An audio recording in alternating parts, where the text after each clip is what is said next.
नमस्कार दोस्तों, स्वागत है आपका हमारे इस चैनल में। आइए शुरू करते हैं आज का वीडियो। पूरी दुनिया में यूरोप और इंडिया के ट्रेड डील की चर्चा एकदम जोरों शोरों से चल रही है। सिर्फ एक अमेरिका ही ऐसा है जो तिलमिलाया हुआ छटपटा गया है। वो इतना चिढ़ गया कि अनर्गल बातें भी करने लगा। अमेरिका ने कहा कि यूरोप अब रशिया को वॉर फंड कर रहा है। जो यूरोप अमेरिका के साथ मिलकर यूक्रेन को सपोर्ट कर रहा था रशिया के अगेंस्ट लड़ने के लिए, आज ट्रंप कह रहे हैं कि नहीं, यूरोप अब रशिया को हेल्प कर रहा है यूक्रेन के अगेंस्ट वॉर करने के लिए। कब? जब इंडिया और यूरोपियन यूनियन का ट्रेड डील हो गया। अब भाई साहब को तो चिढ़ मचनी थी, क्योंकि इनकी और इंडिया की ट्रेड डील हुई नहीं। काफी दाव पेच खेलते रहे, इस बीच हुई नहीं, तो अभी चिढ़े बैठे हैं कि इंडिया और यूरोप आपस में ट्रेड डील कर लिया।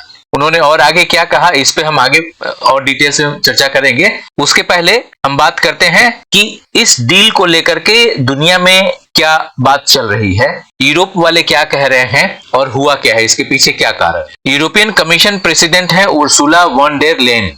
ये अटेंड कर रही थी हमारा इंडिया का रिपब्लिक डे 26 जनवरी 2026। इनको गेस्ट के रूप में बुलाया गया था और उस सेलिब्रेशन में ये एक वीआईपी गेस्ट थे, ऑनर ऑफ द गेस्ट थे। तो उन्होंने कहा कि ये रिपब्लिक डे में आना हमारा honour of the lifetime है और बहुत सारी बातें की, हम उस पर भी चर्चा करेंगे। और उन्होंने ये कहा कि जो इंडिया के साथ हमारा डील होने जा रहा है ये सभी डीलों से ऊपर है, mother of all trade deals. ऐसा क्यों कहा, उसके पीछे क्या रीजन है, उस पर भी हम आगे डिटेल्स बात करेंगे। इन्होंने कहा कि successful India makes world stable. ये बड़ी बात है। एक यूरोपियन कंट्री का चीफ कह रहा है कि इंडिया अगर सक्सेसफुल होता है तो दुनिया में शांति स्थापित हो सकता है। मतलब अगर एक इंडिया सक्सेसफुल हो जाए तो इंडिया दुनिया को स्टेबल करने की क्षमता रखता है। ये बड़ी बात है। आइए और डिटेल्स पे बात करते हैं। अब आपको हमने बताया कि ये कहानी शुरू कहां से होती है। देखिए, छोटा सा आपको ब्रीफ में ले जाता हूं, फिर जल्दी से वापस आज के दिन पे आता हूं। रशिया ने यूक्रेन पे अटैक कर दिया, तो यूक्रेन को बचाने के लिए अमेरिका और नाटो मिलकर के यूक्रेन को सपोर्ट करना शुरू किया, पैसे दिए, हथियार दिया और आज तक लगभग 4 साल होने जा रहा है, आज तक रशिया और यूक्रेन लड़ रहे हैं। इस बीच हुआ क्या कि ट्रंप ने दूसरा अपना प्रेसिडेंसी संभाला और उन्होंने दुनिया में टैरिफ गेम खेलना शुरू कर दिया और इंडिया पे टैरिफ लगाया और कहा कि इंडिया रशिया से ऑयल खरीदता है, इसलिए हम इंडिया पे भी टैरिफ लगाते हैं। तो ये गेम चलता रहा। इस बीच बात ये भी उठी कि अमेरिका तो खुद भी रशिया से सामान खरीदता है, तो उस पर भी लगना चाहिए। यूरोपियन कंट्री वहां से गैस खरीदता है, उस पर भी लगना चाहिए। तो ये दो मुंही बातें करके उन्होंने दुनिया में उथल पुथल कर दी। आगे क्या हुआ, अब जब बात बढ़ी तो कहा कि भैया नाटो में तो अमेरिका भी है और यूरोपियन कंट्री भी है। तो उन्होंने कहा कि नाटो में हमारा पैसा ज्यादा लगता है और यूरोपियन कंट्री का कम लगता है, तो यूरोपियन कंट्री अपने बजट से 5% निकाल करके नाटो पे खर्च करे, तभी हम एक दूसरे का साथ देंगे और नाटो चलता रहेगा। चलिए जी, बात आगे बढ़ी। इस बीच वेनेजुएला पे अटैक करके मादुरो को उठा लिया, उसकी फैमिली को उठा लिया और बंधक बना लिया। अब वो अमेरिका ने क्या किया, ग्रीनलैंड एक जगह है, डेनमार्क के अंदर आता है और ये डेनमार्क यूरोपियन कंट्री का हिस्सा है। तो ट्रंप भाई साहब कहते हैं कि ग्रीनलैंड मेरा है, मैं ले लूंगा इसे, मैं खरीद लूंगा इसे, मैं छीन लूंगा इसे डेनमार्क से। इस बात पे यूरोपियंस और चिढ़ गए कि भैया ये क्या बात हो गई। इस बीच इंडिया और अमेरिका का ट्रेड डील होते होते रह गया, हुआ ही नहीं अभी तक। इसका असर हमारे भारतीय अर्थव्यवस्था पे तो पड़ा कि हम जो सामान अमेरिका में बेचते हैं वो थोड़ी महंगी हो गई, तो कम बिकना शुरू हो गया। तो मार्केट, तो इंडिया को मार्केट तो चाहिए, तो भारत ने दूसरे जगह अपने मार्केट तलाशने शुरू किए। उसे मिला यूरोप, क्योंकि जो हमारा सामान है उस सामान को हम अफ्रीका जैसे गरीब कंट्री में तो बेच नहीं सकते, वहां खरीदारी नहीं है, तो हम वहां बेचेंगे जहां खरीदार हो। तो यूरोपियन कंट्री के पास पैसा है, हम उनके साथ डील करने जा रहे हैं और वो डील ऑलमोस्ट हो गया है। तो आज के दिन भारत और यूरोप मिलकर के ट्रेड डील कर लिया। ये मौका क्या था, मौका था हमारा रिपब्लिक डे 26 जनवरी को हम मनाते हैं। उस पे यूरोपियन कमीशन के president Ursula von der Leyen और यूरोपियन काउंसिल का प्रेसिडेंट एंटोनियो कोस्टा को गेस्ट के रूप में बुलाया। गेस्ट के रूप में बुलाया, उसके पीछे तो कहानियां बहुत सारी थी कि क्यों बुलाया और वो लोग आए भी। अब सबसे बड़ी बात यह है कि आए तो उन्होंने गेस्ट के रूप में, तो कोई भी आ सकता है, हम किसी को भी बुला सकते हैं, चलो अच्छी बात है। बट उसके पीछे ये ट्रेड डील की क्या कहानी है ये भी समझेंगे। जब ये दोनों गेस्ट इंडिया में आए तो इन्होंने कहा कि भाई अगर इंडिया सक्सेसफुल होता है तो ये दुनिया को स्टेबिलिटी देगा, दुनिया को प्रोस्पेरस बनाएगा, सिक्योर बनाएगा और ये एक हिस्टोरिक एग्रीमेंट भी बन जाएगा इंडिया और यूरोपियन यूनियन के बीच। 3 दिन के विजिट पे है उर्सुला इंडिया में। इन्होंने कहा कि मुझे यहाँ पे आना बहुत अच्छा लगा, ये honour of a lifetime है। दोनों guest Ursula von der Leyen और एंटोनियो कोस्टा, ये दोनों हमारे रिपब्लिक डे में गेस्ट थे और भारत के मेहमान नवाजी को काफी इन्होंने सराहा, बताया कि बहुत अच्छा था। इस बात को उन्होंने ट्विटर पे भी पोस्ट किया। आप देख सकते हैं कि हमारे प्रेसिडेंट द्रौपदी मुर्मू के साथ Ursula von der guard of honour के लिए जाते हुए इन्होंने अपने ट्विटर पे इस बात को खूब बढ़िया से रखा।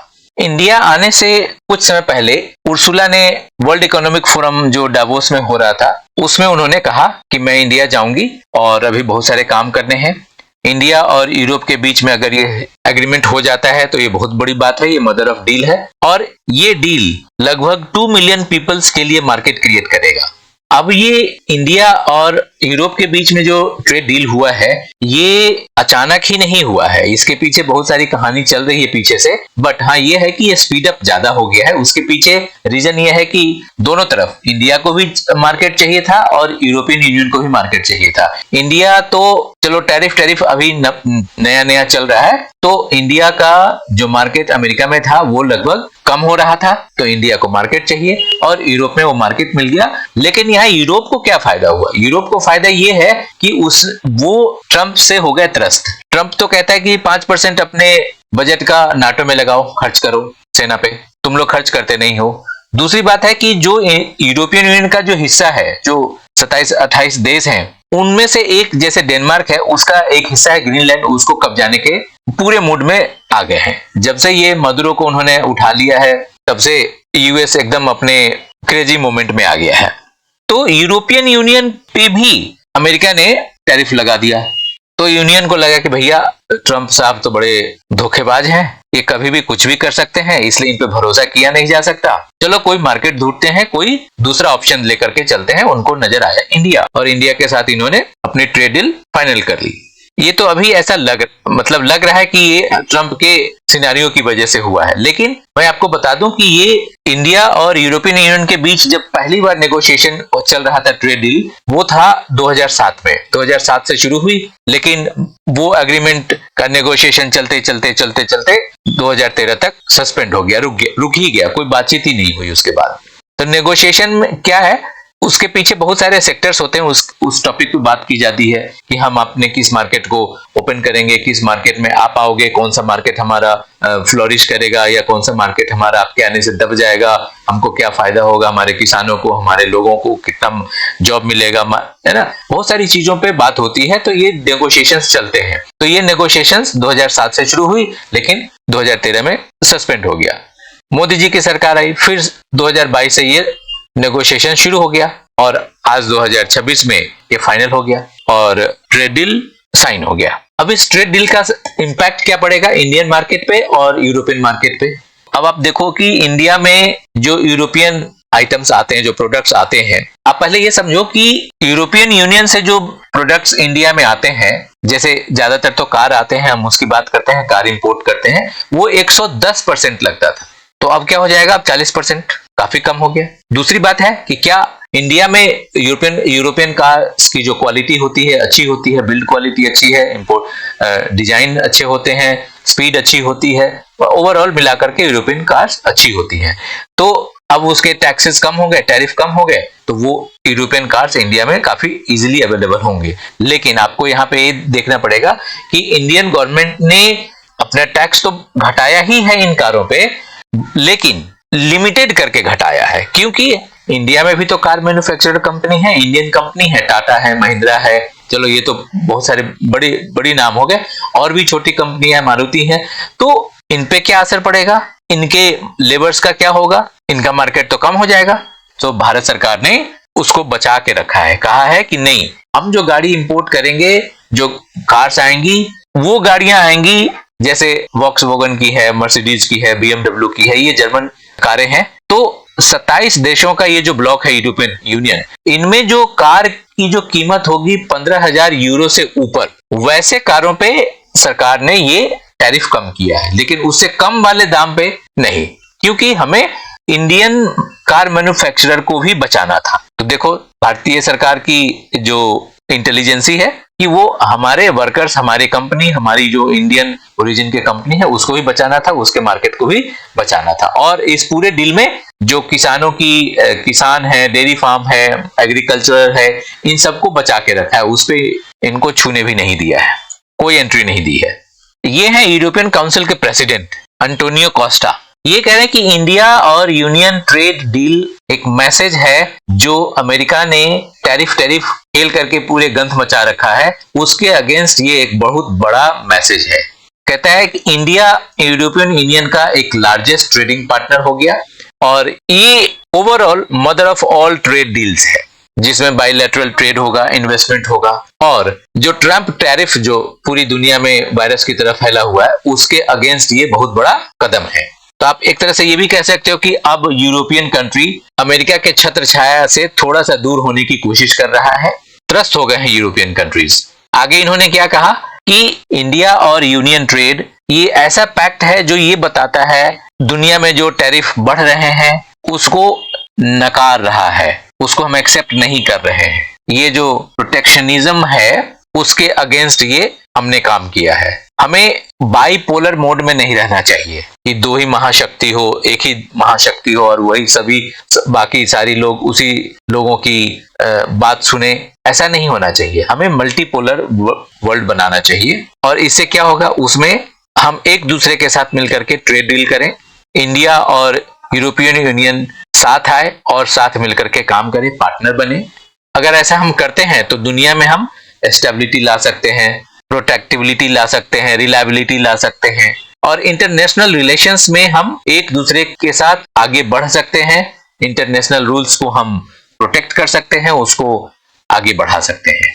अभी क्या हो रहा है, एक तरफा दुनिया चल रहा है कि जो प्रेसिडेंट डोनाल्ड ट्रंप बोलेंगे वो ठीक है, अगर वो कोई देश उसके अगेंस्ट में कुछ बोलता है तो ट्रंप साहब टैरिफ गेम खेलते हैं। यूरोपियन यूनियन और इंडिया के बीच ट्रेड डील तो हो गए, अब कहते हैं कि भैया ये ट्रेड डील एकदम इलीगल है, ठीक नहीं है, चिढ़ गए।